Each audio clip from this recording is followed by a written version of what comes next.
Listrik di beberapa daerah dalam Kabupaten Tojo Una-Una padam saat diguncang gempa magnitudo 6,5 pada Senin 26 Juli 2021 pukul 20.09 waktu Indonesia Tengah. Rahmawati Tane, warga Kecamatan Ampanam, Tojo Una-Una mengatakan kondisi ini membuat sejumlah warga panik. Berdasarkan video rekaman warga Tojo Una-Una, sejumlah orang berhamburan keluar rumah setelah gempa mengguncang. Beberapa orang lain mulai pergi ke tempat yang lebih tinggi. Informasi Badan Meteorologi, Klimatologi dan Geofisika atau BMKG menunjukkan pusat gempa ini berada di 59 km timur laut Tojo Una-Una, Sulawesi Tengah dengan kedalaman 10 km. Menurut BMKG, gempa ini tidak berpotensi menimbulkan gelombang tsunami.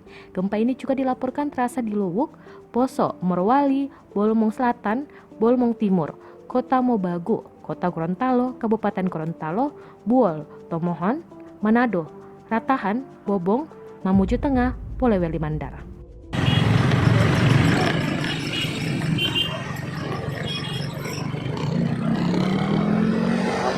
Ampana, ramai sekali.